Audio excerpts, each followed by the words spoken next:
Hallelujah, praise the Lord. എവിടെ വീട്? എവിടെയാ? വാടിയിലാണ് വീട്. ഇവർ സാക്ഷ്യം പറയും. ഇന്ന് രാവിലെ എന്നോട് ഇവർ പറഞ്ഞത് ഈ മകൻ്റെ 2 ഇടുപ്പല്ലുകളും തേയ്മാനമായിട്ട് ഓപ്പറേഷൻ പറഞ്ഞിരിക്കുകയാണ്. ഇന്ന് രാവിലെ ഒന്ന് കുനിഞ്ഞ് ഒരു കപ്പ് വെള്ളം പോലും എടുക്കാൻ പറ്റാത്ത അവസ്ഥയിൽ വേദനയുണ്ടായിരുന്ന വ്യക്തിയാണ്. പ്രാർത്ഥിച്ച നിമിഷം തന്നെ കർത്താവ് ഹീൽ ചെയ്തു. അതുപോലെ ഈ കുഞ്ഞിനെയും കർത്താവ് കൊടുത്ത സാക്ഷ്യം നമുക്ക് കേൾക്കാം. എൻ്റെ പേര് ഷീബ, ഞാനിവിടെ വാടിയിലുള്ളതാണ്. ഇതെൻ്റെ ഭർത്താവ് പ്രവീൺ ഫ്രാൻസിസ് എന്നാണ്. എൻ്റെ ഭർത്താവിന് ഗൾഫിലായിരുന്നു ജോലി. അപ്പോൾ പെട്ടെന്ന് തന്നെ ഒരു അസുഖം കാരണം വെയിറ്റ് പൊക്കാൻ വയ്യ, നടുവേദനയായിട്ട് വന്നതാണ്. അങ്ങനെ വന്ന് ഞങ്ങൾ ഹോസ്പിറ്റലിൽ കൊണ്ടുപോയപ്പോൾ ഡോക്ടർ പറഞ്ഞു സർജറി വേണം, സർജറി ചെയ്തില്ലെങ്കിൽ ആളുടെ കാല് പൂർണ്ണമായും തളർന്നു പോകുമെന്ന് പറഞ്ഞു. ഇടത് സൈഡ് പൂർണ്ണമായും കംപ്ലീറ്റും പോയി, ഹിപ്പ് പൂർണ്ണമായും പോയി, വലത് സൈഡ് 1/4 ഭാഗമേ ഉള്ളൂ, ഇനി അതും പോവും, പെട്ടെന്ന് സർജറി ചെയ്യണമെന്ന് പറഞ്ഞു. അപ്പോൾ പൈസയുടെ ബുദ്ധിമുട്ടുണ്ടായിരുന്നു. ഞങ്ങൾ അതിനു വേണ്ടി ഇങ്ങനെ പ്രാർത്ഥിച്ച് പൈസ കിട്ടണമെന്നൊക്കെ നിന്നപ്പം പൈസ ദൈവം ഒരുക്കി തന്നു. അപ്പോഴത്തേക്കും ഞാനിങ്ങനെ ഓപ്പറേഷൻ ചെയ്യുന്ന രീതിയിൽ നിന്നപ്പം എൻ്റെ അച്ഛൻ്റെ പെങ്ങളാണ് പറഞ്ഞത്, സാബു ബ്രദറിൻ്റെ ഒരു ധ്യാനം നിങ്ങൾ കൂടിയ ഈശോ സൗഖ്യം തരുമെന്ന് പറഞ്ഞു. അപ്പം ഞങ്ങൾ ആദ്യമേ കോട്ടയത്ത് ധ്യാനത്തിന് പോവാമെന്ന് വിചാരിച്ചപ്പോൾ ഞങ്ങൾക്ക് പറ്റിയില്ലായിരുന്നു. അപ്പോൾ ഇവിടെ വരുന്നെന്ന് പറഞ്ഞപ്പോൾ ഞങ്ങളിവിടെ വന്നു. അപ്പം ഇന്ന് സാബു ബ്രദർ പ്രാർത്ഥിച്ചപ്പം ഇന്ന് രാവിലെ പള്ളിയിൽ പോകാൻ ഞാൻ വിളിച്ചപ്പം കുനിഞ്ഞ് ബക്കറ്റിൽ നിന്ന് വെള്ളം എടുക്കാൻ പറ്റിയില്ലായിരുന്നു. എൻ്റെ അടുത്ത് പറഞ്ഞു എനിക്ക് കുനിഞ്ഞ് എടുക്കാൻ വയ്യ, ഞാൻ പള്ളിയിൽ വരുന്നില്ല എന്ന് പറഞ്ഞു. ഞാൻ പറഞ്ഞില്ല, എൻ്റെ കൂടെ പോകുന്നേ പറ്റൂ പള്ളിയിൽ, എൻ്റെ കൂടെ വാന്ന് പറഞ്ഞു. അങ്ങനെ ഞങ്ങൾ 2 പേരും കൂടെ പള്ളിയിൽ പോയി.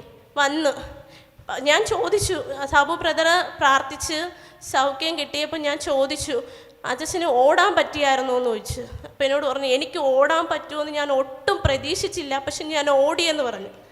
അതായത് ഈ മകന് വേണ്ടി പ്രാർത്ഥിച്ചിട്ട് ഈ പള്ളിക്കകത്തോട് ഞാൻ അങ്ങോട്ടും ഇങ്ങോട്ടും ഓടിച്ചു, ഇരുന്നു, എണീറ്റു, വട്ടം കറങ്ങി, ഇടുപ്പിൽ കംപ്ലീറ്റ് തേഞ്ഞു പോയെന്ന് ഡോക്ടർമാർ പറഞ്ഞിരിക്കുന്ന ഓപ്പറേഷൻ പറഞ്ഞ 2 ഇടുപ്പുകളും കർത്താവ് പുനഃസൃഷ്ടിച്ചു. അസാധാരണമായ അത്ഭുതമാണ് കർത്താവ് ചെയ്തത്. നീങ്ങുന്നവനെ ഒന്ന് വട്ടം കറങ്ങി കാണിച്ചേ, ഒന്ന് വട്ടം കറക്കിക്കേ. ഒന്ന് ഇരുന്നെണീറ്റേ, കുത്തിയിരുന്ന എണീറ്റേ, ഇരുന്നേ, ഒന്ന് ചാടി കാണിക്കാവോ? കൈയടിച്ചു കർത്താവിനെ സ്തുതിക്കട്ടെ. 2 ഇടുപ്പല്ല് പൂർണ്ണമായിട്ട് തേഞ്ഞു പോയി.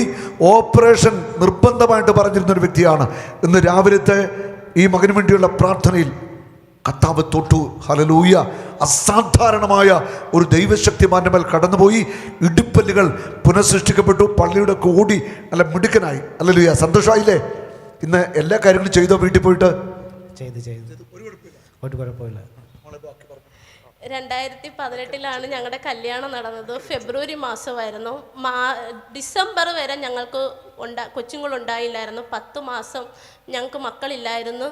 അപ്പം സാബു ബ്രദറിൻ്റെ ധ്യാനം 2018 ഡിസംബറിൽ നമ്മുടെ വാടി തീരദേശത്തുണ്ടായിരുന്നു. അങ്ങനെ ഞങ്ങളിങ്ങനെ ശക്തമായി പ്രാർത്ഥിച്ചു. അപ്പോൾ ബ്രദർ എനിക്കടുത്തൊരു വചനം പറഞ്ഞു തന്നായിരുന്നു, കർത്താവിൻ്റെ ദാനമാണ് മക്കൾ, ഉദരഫലം ഒരു സമ്മാനമെന്ന്. ഞാൻ 1 മാസം അത് ഏറ്റു പറഞ്ഞു.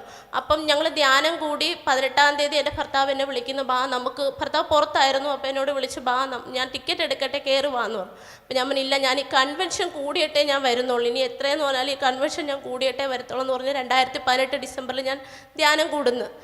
അന്നേരം സാബു ബ്രദർ എന്നെ പ്രാർത്ഥിക്കുകയൊന്നും ചെയ്തില്ല. എൻ്റെ തലയിൽ ഒരു തട്ടിയിട്ട് പറഞ്ഞു, നീ പോ, നിനക്കൊരു കുഞ്ഞ് അടുത്ത വർഷം ജനിക്കൂന്ന് പറഞ്ഞു.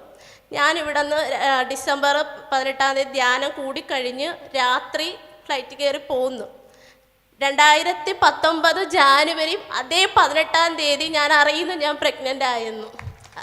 അതെനിക്ക് മറക്കാൻ പറ്റില്ല. കാരണം ആ വചനം ഞാൻ കർത്താവിൻ്റെ ദാനമാണ് മക്കൾ, ഉദരഫലം ഒരു സമ്മാനവും, അത് ഞാൻ നിരന്തരം 1 മാസം ഞാൻ പ്രാർത്ഥിച്ചതിൻ്റെ ഫലമായിട്ട് ബ്രദർ പറഞ്ഞതിൽ എനിക്ക് വിശ്വാസം ഉണ്ടായിരുന്നു. കാരണം ബ്രദർ പറഞ്ഞു, നീ പോ, ഒരു കൊച്ചു നിനക്ക് ജനിക്കും. അതിലെനിക്ക് പൂർണ്ണ വിശ്വാസത്തോടെ ഞാൻ പോയി. കർത്താവ് എനിക്ക് ആ 1 മാസം തികച്ചതിന് മുമ്പ് തന്നെ ഞാൻ വിശേഷമാണെന്ന് അറിഞ്ഞത്. ദൈവത്തിന് 1000 നന്ദി, മഹത്വം എന്നും ദൈവത്തിന് മാത്രം. കുഞ്ഞിൻ്റെ പേര് നൈനിക. മിടുക്കിയൊരു കുഞ്ഞിനെ കർത്താവ് നൽകി. ഇപ്പോൾ പറഞ്ഞു കേട്ടോ, തലയിലൊന്ന് തട്ടിയിട്ട് പറഞ്ഞു അടുത്ത വർഷം ഈ സമയത്തൊരു കുഞ്ഞുണ്ടായിരിക്കുന്നു. അതുപോലെ തന്നെ ഇതേ കുഞ്ഞിനെ കർത്താവ് കൊടുത്തു അല്ലേ? Praise the Lord. ഇനിയും കുഞ്ഞുങ്ങളെ വേണ്ടേ? ഒരാളുണ്ട്, 2 മതിയോ?